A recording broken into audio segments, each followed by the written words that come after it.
Thank you all for coming, and for those of you on Zoom, I know this technology we're all adapting to, and such. We do many of our meetings on Teams, Microsoft Teams, which is very similar, but also on Zoom, so very familiar. So welcome to everybody also remotely. Is there a I just turned light off so I can see better. So I'm Brannon Traxler. I'm the public health director at DHEC. I have been in this role permanently since mid-April of 2021, so not quite a year. But I had been in the interim role since September of 2021, when it literally sort of fell in my lap one very, very crazy Friday morning, 9/11 actually, to be exact. But I had been serving as the chief medical officer for DHEC's COVID response since prior to that, and had actually been part of the original group of 5 of us at DHEC who started working on this new disease and preparations for the state back in early to mid-January of 2020.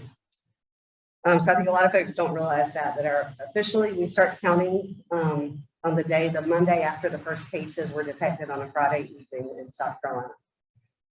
Those cases I will never forget. There's some dates I'll never forget. March 6, 2020, first 2 cases identified. The next Monday, DHEC stood up its emergency response. We stood up into an incident command system, which is the national framework for organizing yourselves to deal with a response, an emergency response. We're on day 700 and something now of that activation. The previous DHEC record for an activation was 30-something days for one of the hurricanes. So we are well beyond that, but we had been preparing for even a couple of months before the cases came to South Carolina. As Dennis said, my background was I did not do a straight path to get to where I am. I actually am a board certified general surgeon, fellowship trained in breast cancer surgery. Practiced for a couple of years in private practice after those 6 years of training, and decided that I was not making the difference the way that I wanted to, in terms of especially on a broader level. So I went back to school, and 10 years after I graduated med school, I graduated with my master's in public health several years ago. That was almost 4 years ago. Started working with DHEC. I'm going to embarrass her. My mother-in-law is here. My husband actually was the one who found out about the job, and I started working with DHEC in with our group that handles communicable diseases and how to handle outbreaks and such of those. And so that was in June of 2018, and now I'm where I am. What I love about what I'm doing now is that I touch a little bit of all the different parts of public health, and there are so many, and a lot of folks don't realize how much there is and how much it really is impacting your life, whether you realize it or not. We do everything from, again, the communicable diseases, and that includes things like immunizations, childhood immunizations too, and what's required for school entry, and getting those certificates, you need for child care and such, all the way then to dealing with chronic diseases, looking at trying to decrease rates of those, infant and maternal mortality. Our public health laboratory does a lot of surveillance testing, and we'll talk some about that for variants. We have our public health preparedness, our emergency response folks, which work with other agencies in the state and organizations and have this hurricane thing down to a science. They can run a hurricane and response in their sleep. I think they're so good at it. And then we run the WIC program, the Women, Infant, and Children Nutrition Program for the state. And then we also do preventive health services in our health departments. So you may not realize it, but all the county health departments are actually DHEC. So the Greenville County Health Department, which is literally moving as we speak from County Square out to Halton Road, with the changes they're doing at County Square, that is actually a DHEC site. So there's some information a lot of folks don't realize. But today I'm going to talk about COVID-19. Kind of looking at how we got to where we are and what we might be looking at going forward, particularly looking at variants and vaccines, and how those are going to look in the future. So this is what we call our Epicurve. I'm going to have to resist the urge to walk around here. This is our Epicurve. This is literally just graphing out how many cases were reported each day, going all the way back to the beginning in March of 2020, and all the way to, you can see kind of some of our surges. That does have a red, good. You can see that first initial summer. This was last winter when cases went up. This was our Delta, this late summer, fall. And then here's Omicron, significantly higher than the rest. Thankfully, you'll see that the difference in height is not as severe when you go to hospitalizations and deaths for Omicron.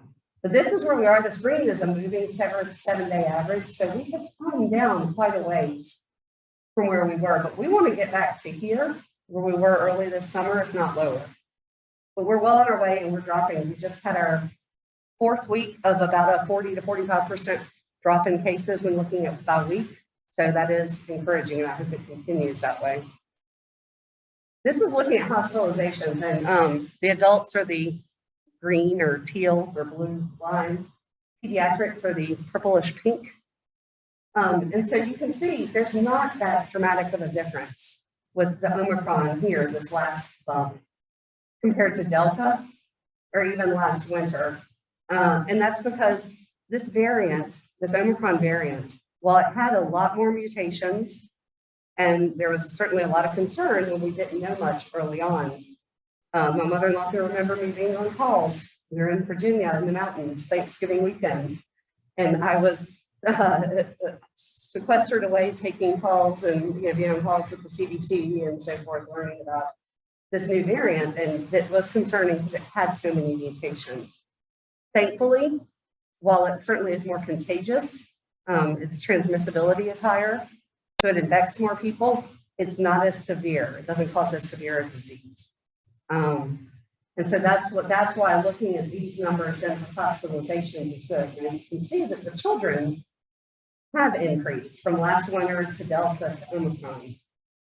But I can tell you that talking with our colleagues at the Hospital Association and others, and just looking at some of the data we get on children on ventilators and that sort of thing, even among the kids that were hospitalized, the severity was not as bad.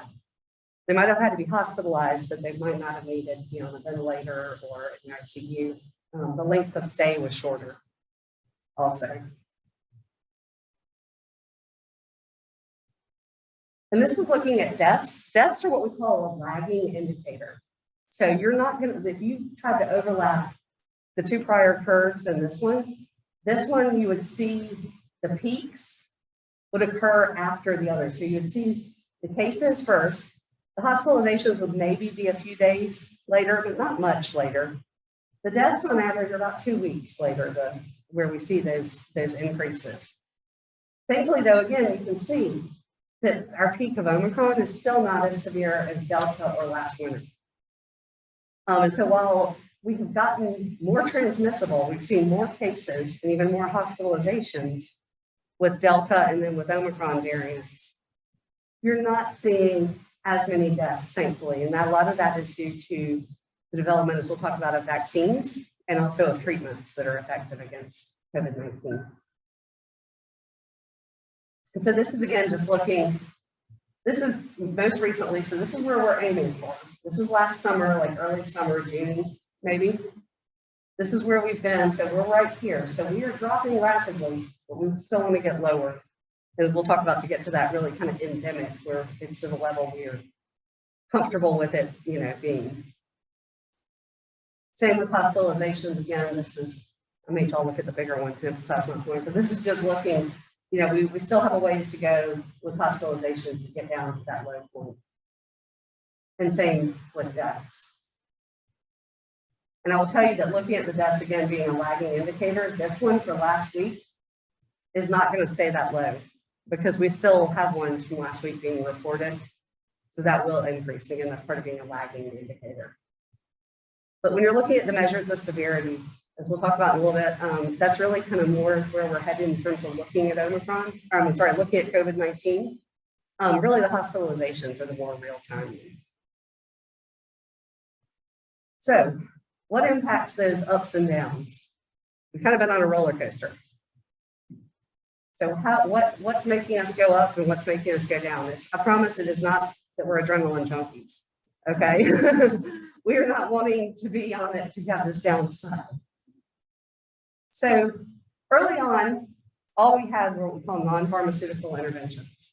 And that is things that are not medications or drugs or treatments. So we had things like masks, physical or social distancing, hand washing. And while these are still important, this is all we had for that first, year, really, almost year. They work best together. I think of it as a Swiss cheese. Each of these is a piece of Swiss cheese. They're not perfect. They have some holes in them, but when you overlay them on top of each other, the holes get covered and you get really good protection. However, as I note here, these are dependent on people being willing to do them. Early on, people were a lot more willing to do them. There was a lot, I thought it would be a lot shorter term and so forth. There's less willingness now, and so these are dependent on that. But it's, again, all we had at first. The arrival of vaccines. So I will tell you that we had so much hope. Again, another date, December 10th, 2020. The FDA authorizes for emergency use authorization the Pfizer vaccine. We were ecstatic. We were prepared. December 4th, that was a Thursday. December 14th, on Monday, the first doses arrived in our state. Went into people's arms. I think a nurse in the PD, maybe over at Tidelands Hospital, but was the first in the state to get it. We were so excited. I mean, the end we thought was coming. We now had wildly safe and successful and effective vaccines. And you can see everybody agreed with us at the start. If you all think back a little over a year, everybody wanted a vaccine. It was a rush. Everybody wanted to be the first to get the vaccine. We had great uptake, and then it stalled and really rapidly dropped. And you can see since then, while we did improve some, it's been pretty plateaued, and I can't tell you what effect is causing this, but even here, like the last month, we've really seen a drop off again. The light blue are the booster doses. So we know with Omicron that certainly being protected with those 2 doses or 1 dose of Janssen is protective, but we know that Omicron can escape that some. It's not as effective, those 2 doses against Omicron, as it was against Delta or the original. But the data showed that people who got a booster dose when it was time, when they were eligible, really had very good protection again then against Omicron. I wish that we were seeing more significant light blue, because you can see that this does not equal all these people. And up until, I guess about right here, all those people back were eligible for a booster. That's when I think that's right around when the 12 to 17-year-olds got authorized to get the vaccine. So all these are adults, and that's not equal to that. So we do have a long ways to go in terms of people getting their booster doses, as well as getting their vaccines. This is as of yesterday. I'm looking at all eligible South Carolinians. And so now that is ages 5 and older. People who have gotten at least 1 dose out of those we're at just under 63%, so just less than 2/3. But in terms of completed vaccination, and that means getting their primary series, so either the 2 doses of an mRNA vaccine or 1 dose of Johnson & Johnson, the Janssen, we're at barely over half, just under 54%. So these numbers are certainly not where we want them to be. Vaccines are the more definitive. I understand that definitive and needing boosters sounds contradictory, but vaccines, including boosters, are really our definitive way out of this. So then we had variants of concern. And then we had variants developing, basically. As we go through vaccines, we have the hope and then the letdown, as we don't see quite the uptake that we want. We don't see the uptake of the booster, and variants come around.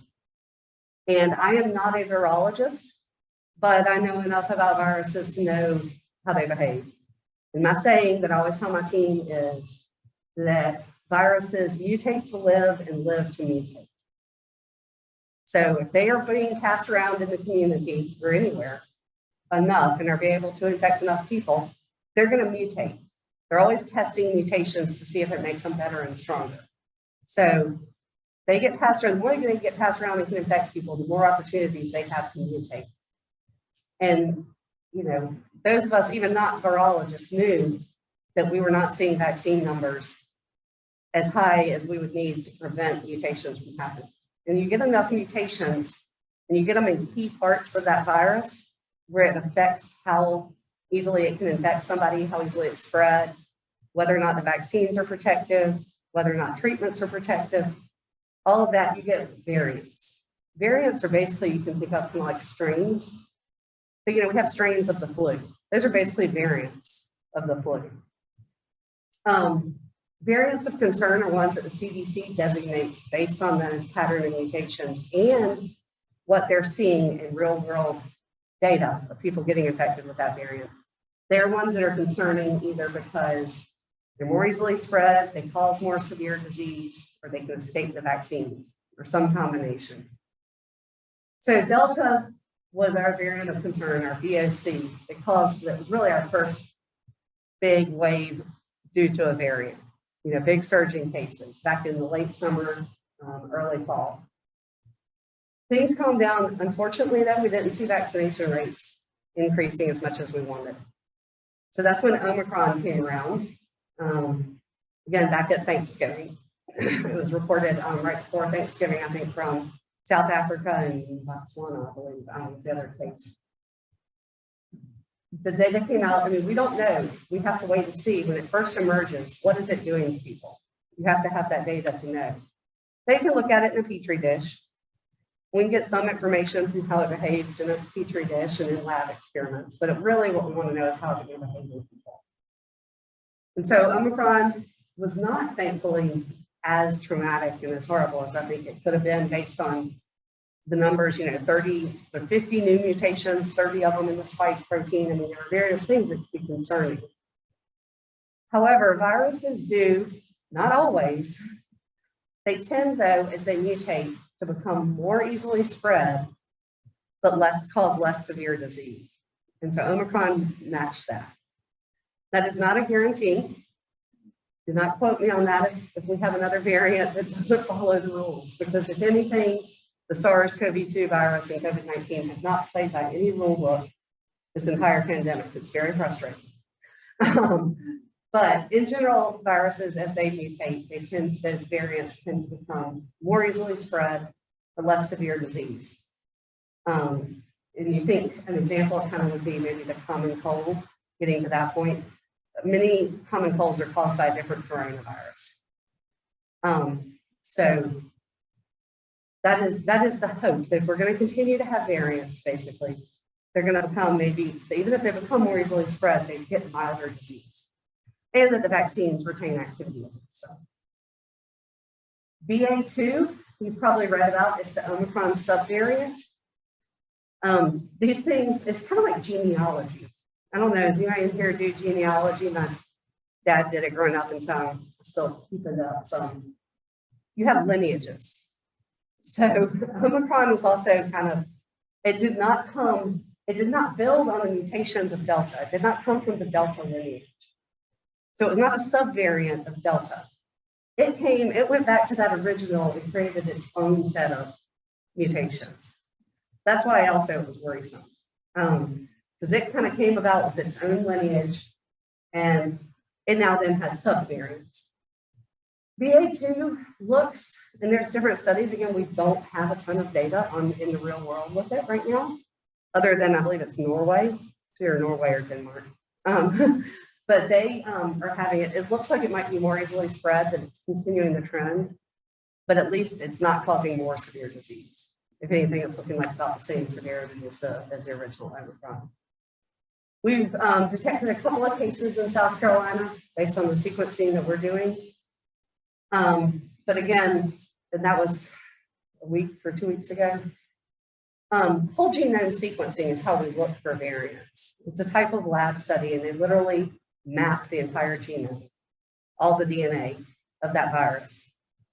They look then for mutations, and then our epidemiologists and statisticians take those mutations and look for patterns. And that's what leads then to like one being classified as a variant. Mutations are randomly happening all the time. Remember, the viruses live, mutate, live. But are they becoming or occurring in a pattern? We do whole genome sequencing, even at our DHEC public health lab, on positive specimens that come there. Whole genome sequencing, it doesn't occur necessarily on every positive specimen, but it is occurring in labs across the state and even the country. They are, again, looking for these trends. We want to stay a step ahead. We want to know if a new variant of concern is coming. So that's really going to be one of the things going forward, is continuing that surveillance. And then hoping that if the pattern continues and we continue to see variants, that they do become cause less severe disease. So treatments, that's the other big thing I think that gives us some hope still. And certainly is a big piece of the puzzle, I think, as we look forward and how do we live with COVID to some degree. And that is having successful and available treatments. So the monoclonal antibodies came about. And for Delta, there were 3 that were working very well. These, because again, they can't just snap their fingers and manufacture millions of doses. However, traditionally in shorter supply, we get allocations from the federal government. We then allocate out to sites in the state, and they give them. But during Delta, we had really good availability of the 3, at least by the second half of the Delta surge. 2 of those, unfortunately, are not effective against Omicron because of the mutations in the DNA, in the RNA of Omicron. So the Regeneron one, Regencode, and then the combination one that I will not even try to pronounce the full names of, but we just call BAM-EDI. Those 2 are not even, we're not even allowed to get allocations now from the feds, because with greater than 97% of cases being sequenced being Omicron in the state, and we're typical for the country, they just said it's not worth it. There's not anybody really out there that would benefit. So Trovimab became the hot treatment. Unfortunately, of the 3, it's the one that we were getting the fewest doses of.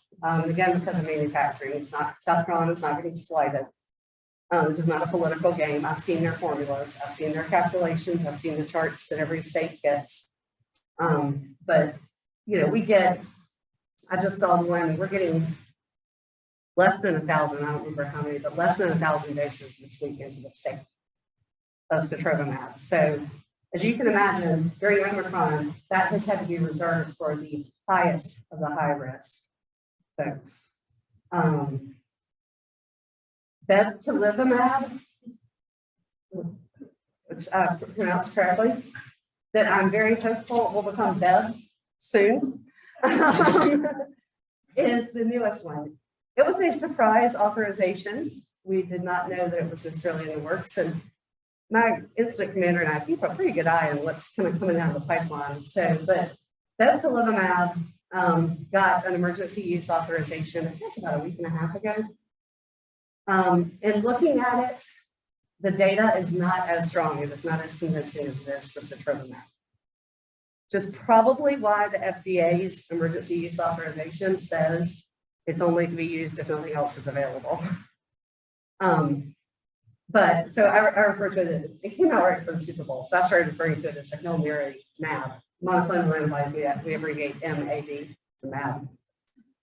But we are just now starting to get some of the state, and certainly for high-risk people, if they can't access something else, I would have no hesitation, recommending they try to get it. Evusheld is a unique one because it is authorized to be given to somebody before they are exposed. And that's only when they're authorized it's authorized to be used. So if you've been exposed, even if you're not sick yet, it's not going to help you for that, for that exposure.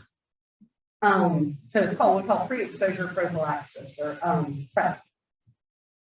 These are for moderate or severely immunocompromised. Again, we don't get a ton of doses. And because all of these, the way they're packaging and shipping and requirements, temperature, all has to play into where all we can ship it to and how many different places, et cetera. But there is Evusheld in the state, you know, for people, especially folks who are maybe had a transplant, they have basically no immune system on chemotherapy, and the doctors know the conditions. But there is this, they have to get, it's not really intended to replace vaccines. It's authorized for use in people who did not mount an appropriate immune response to the vaccines. So it's not just a replacement for getting the vaccine to these folks. It's where they didn't develop the antibodies and the response because their immune system is so suppressed to the vaccines. And so then they get this every 6 months. The latest that's come out, well, the oldest and the latest, I guess, are the antiviral drugs. The oldest is remdesivir. And it goes back to the summer of 2020. And it was being used in that case, actually, it was authorized for use in hospitalized people at high risk for severe disease. It's now authorized for people who are at high risk for severe disease, have tested positive in an outpatient setting, but it's not the most easily used. I mean, it's 3 consecutive days of an infusion. And the person, remember, is tested positive. So for all the monoclonal antibodies except for Evusheld, and then for this, you have to have somewhere where you can have a contagious person to give them an IV infusion, but not infect everybody else. So that has certainly been a challenge for it, but that one that our healthcare facilities in the state have stepped up to the plate for. The remdesivir, unlike the monoclonal antibodies that are one and done, the remdesivir is that 3 days in a row. Then there's the oral, the pills. And these are, I think, kind of the latest and greatest things.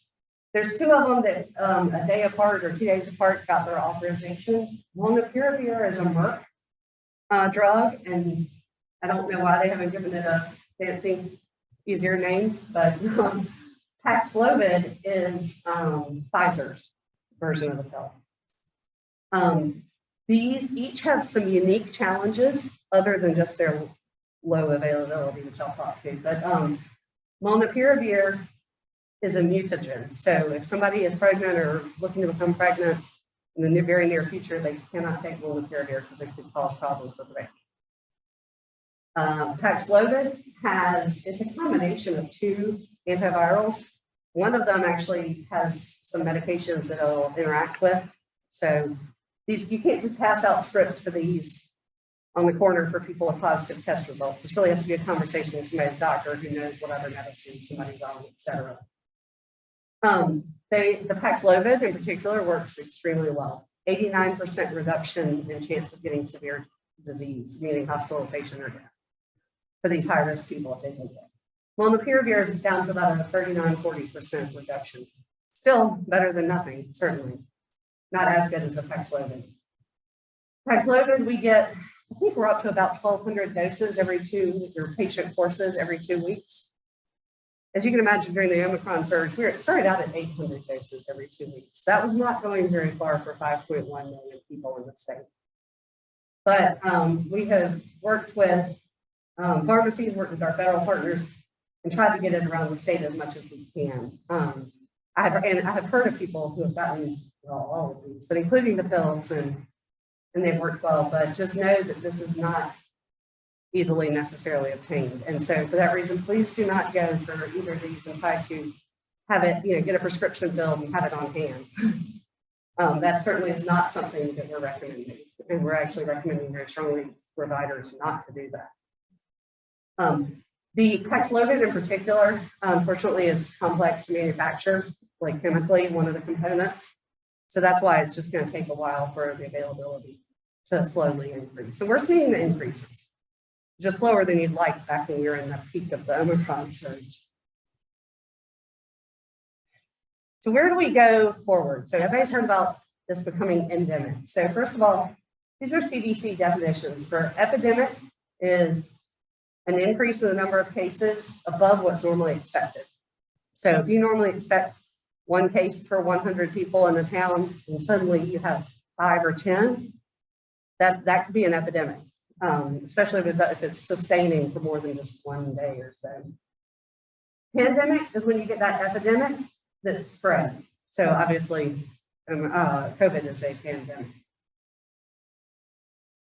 Endemic is when you have that constant presence. And so you're getting back to essentially that baseline number of cases, or it's becoming a baseline number of cases. So it's not zero, but it's a pretty constant, or at least you have a constant fluctuation. Something like flu could be considered endemic. We have seasonal flu. We have low levels that circulate all the time though. So we always have flu. It's an endemic virus, an endemic disease. But then we can have epidemics or even pandemics of flu if we see massively higher numbers than we would expect and based on the spread. So how do we get to endemic and get on and relax more of the requirements for protection and get back to whatever normal looks like now, as close to 2020 as possible, or 2019 even. So certainly, one thing to realize, I mean, we are going to continue promoting vaccines and making them available. One thing to realize is a lot of people think that a vaccine is not effective if it's not preventing infection. That's not necessarily the goal of all vaccines. In fact, many vaccines, it's not. Even the measles vaccine, which is considered extremely effective, prevents about 97%. It's about 97% effective. So they're still not preventing all of them. But the main thing is, are they preventing severe outcomes? So that's why we also are looking more at those measures of severity for the disease rather than just case counts. I don't know if we're going to need more boosters. As somebody who's going to be 5 months out here in a few weeks from my booster, I certainly keep a keen eye on the literature and what's out there. They are studying it, but I don't know. And I don't know the frequency. I don't know if it'll be an annual thing like the flu. I don't know if it'll be an every 5 years thing, every 5 or 10 like tetanus. It's still to be determined. We're also still waiting for that last part of our population to be allowed to get it for less than 5-year-olds. We know that the studies just came out that proved really that mothers who are vaccinated while pregnant, their babies have good antibody levels really to about 6 months. So you can count on those newborns being there. But what about that 6 months to just under 5? My mother-in-law will tell you, I know I have one that fits in this category. We are keenly watching, especially the under 2-year-olds that you can't put a mask on. I playfully tried it. She tried to eat the mask. That was that. This FDA was talking about authorizing maybe the first 2 doses because these kids might need a 3rd dose. They might have needed an extra dose because they're kind of frying their immune system. And then at the last second, the FDA said, well, we're going to wait and hold on until we have the data for all 3 doses. So I don't have any more information than what's out there, other than I can tell you that I very much trust the scientists in the FDA. They're very apolitical. They're very detail-oriented, very, very detail-oriented. And so I trust them. And hopefully soon, though, hopefully this spring, we'll have vaccines available for that 6 months to 4-year-olds. Then every person in the world, basically, any age, who wants to be vaccinated will have the opportunity. But we're still not quite there yet. Another big thing that will make pandemic to endemic will be the increasing availability of effective and affordable treatments. They're affordable. I'm not sure your insurance companies would say that, but they're affordable. The federal government is purchasing these treatments so far and giving them to states and for us to then give to providers to give those. And I'm not as worried about that piece here for the near future for the next few years. I'm not worried about the effective. We know we have effective ones. It's this availability. I know it's going to increase, and then we're just at the mercy now of manufacturing. They're doing what they can. So if we have it where everybody who wants to be vaccinated can and get boosted when they need to, and everybody has the availability and access to treatments if they do get infected, That to me is going to get us a big step. That's going to be big.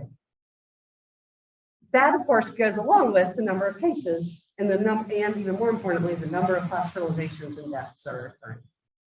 But we're seeing great progress on that regard so far. The question then becomes, are there going to be variants that will cause surges?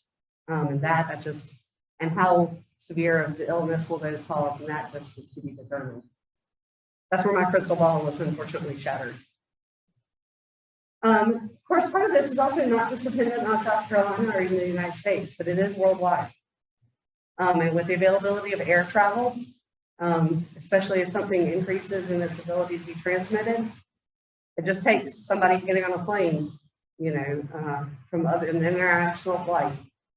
So I know that great work is being done around the world and by many of the developed countries to even help out developing countries in getting vaccines. And then, of course, there's the entire education piece, much as there is everywhere, but, getting people to understand the science and getting them comfortable with their trust, and are willing to get vaccinated.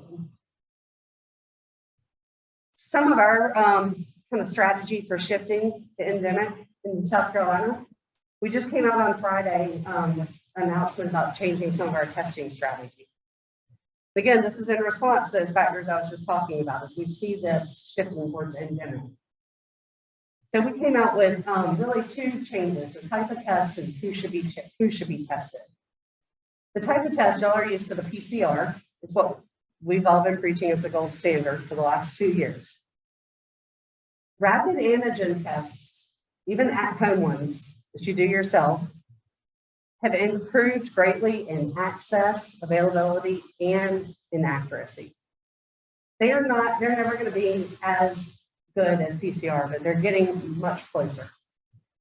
Combined with the fact that it gives you an instant result within 15 minutes, and you can take action, and you can self-isolate if you're positive, versus potentially exposing people for another day or two while you wait for your PCR results. That little bit of accuracy lost is made up for with the benefit of people being able to self-isolate early. So that is the public health rationale behind that switch in test type. It's also more convenient. We're also not asking people who don't feel well to go wait in line in their car somewhere. All of our county health departments give out free at-home test kits. This website, our testing locator website, will tell you, even when you go to that health department in that county, it'll tell you if they have them available, and when and at what days and hours they do testing. And it's basically one kit, which is 2 tests per person. So I do recommend, don't do it if you don't have symptoms or have a need, but it wouldn't hurt you to have that kit at home. One question we've had recently too is apparently a lot of them say on the box that they expire in February of 2022. And I think we just put a letter actually up on our website for schools and all. Those got an extension in their expiration date. The FDA only gives them a certain amount of time when they're first manufactured. And then as the company proves that they remain stable and effective on the shelf over more and more time, they get these shelf life extensions. So don't be concerned based on the date on the box that we're giving you a bad test, okay? They have the shelf life extension. But who should be tested? We've done a lot of screening, and at times we've said, this time last year, we said if you're out and about, if you're out in public at all, you should be getting tested probably once a week for screening. We're getting away from that, especially as case counts decrease. And really, it needs to be people with symptoms. And I'll tell you that even mild symptoms, it doesn't have to be, you don't have to be on death's door. And certainly, followed by those who had a known exposure. And the ideal time to test if you know you've had an exposure is about 5 days after the exposure.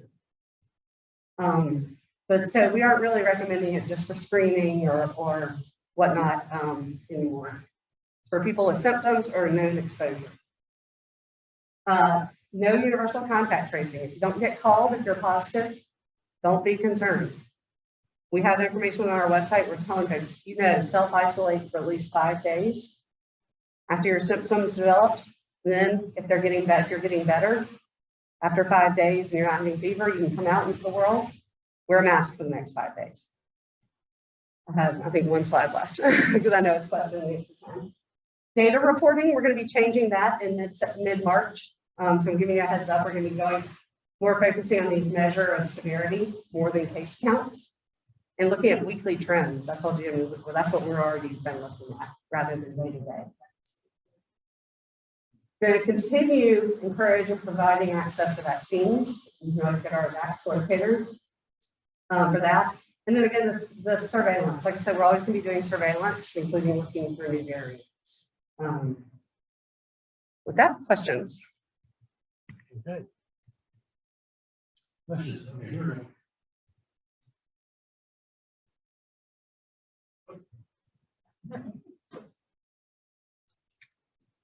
I actually have two questions. The first one is, do you feel that you're getting sufficient information about recently in the start to collect data from the CDC?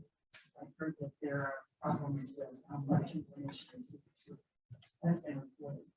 And the second question is, what is DHEC doing to really encourage vaccinations in South Carolina? I don't see public information out there. I don't see a push. What are you all doing? Sure. And so to your first question, yes, I do think that we're getting the data that we need from the CDC. Keeping in mind that we are, as you say, for South Carolina, that's the data we're most interested in. And the data that they have, the vast majority of it, they have it because we gave it to them. You know, there are, I suppose, people maybe who are looking at other states who want more. I don't know, but I am satisfied with the data that we've gotten. And again, a lot of that is coming from South Carolina, from DHEC. The second one is we are still very much out there.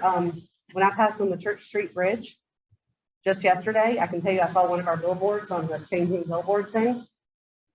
You're not going to see our big logo necessarily, because that's not the point. The point is the message.